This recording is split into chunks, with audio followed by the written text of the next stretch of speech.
Hi, I'm Bronwyn, a residential design specialist, helping you move into your dream home without actually having to move. Hi, I'm Kasula and I help take the BS out of council approvals. And we've partnered up Yes. to help builders save time, make a bit more money Yeah. by just focusing on what they do best. Which is building quality homes for the owners that are out there looking for something amazing. Exactly.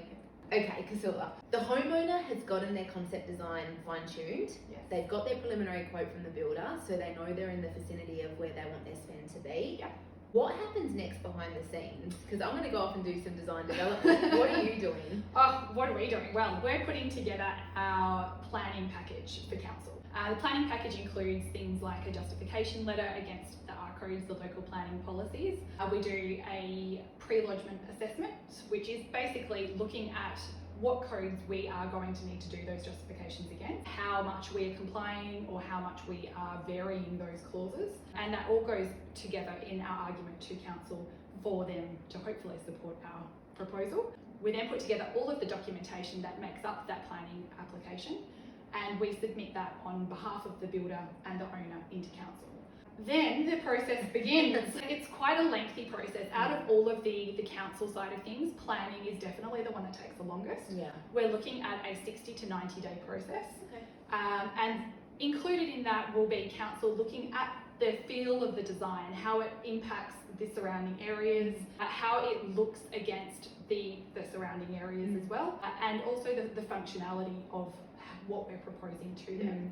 There are types of applications that will also need neighbours consultation periods, which is where basically council will put together a package and send that out to the neighbours that are affected by this proposal and ask for them to make a comment.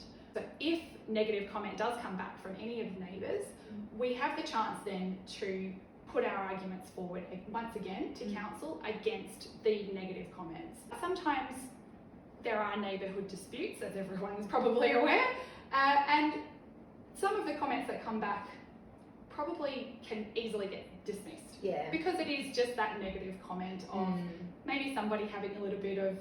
bit resistant to change. Yeah, a bit resistant to change, a little bit jealous of what might be happening Yep. next door. And, you know, this does happen, unfortunately.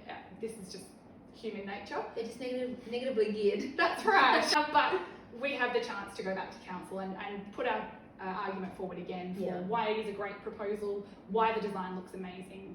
And I guess with your experience as well, you've got all the tricks up your sleeve. So, you know, we've the had to more do of this it once or twice before. the more of it you've had to deal with, the Yeah. more sort of benefits you've got to put forward, Absolutely. and the more chance you've got of having a successful application. Yeah, and when it has got to this point, we have put our arguments forward. We have had that conversation with council, and to be completely honest, we have had a really good success rate with this. Excellent. Yeah, it's been fantastic. We also use that time through council. We have a process in-house where we will constantly follow up with council to see how the progress of the planning application is going. Just because it is such a lengthy process, we need to make sure that council feel supported and they have all of the information that they require from us. Yeah. If there is anything else that they may need, if there's anything else that crops up through that assessment process, we're there to provide the information in a timely manner so that we're not slowing down the process.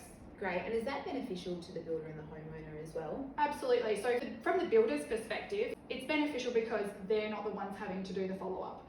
It's saving them time and essentially saving them money as well, because they're not having to take time out of their day of actually doing the builds and building the structures where they're making their money. Yeah. And it's also beneficial for the homeowner because they are then removed from that process, because building a home is a very emotional process. We do put a lot of ourselves in that. Yes. So not having to deal with any of the negative sides of the planning process, it helps stress, especially of the homeowners, and it allows us to be able to approach that from an objective point of view.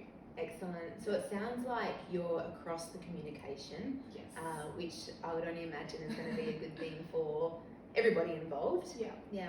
No, communication is key, and then that's just how we run our business. It's our number one. So yeah. Yeah, and communication takes time, so that's what Certainly you're does. saving the builders, and you're saving the builders time, but at the same time you're keeping the homeowners in the loop, Yes. and that's just what you do really well. Perfect. Yeah. Great. We hope you found the information that we shared valuable and have got something out of it. If you want to get in contact with us, then head to the bottom of this post because all of our contact details will be there. and we look forward to hearing from you soon. Thanks very much.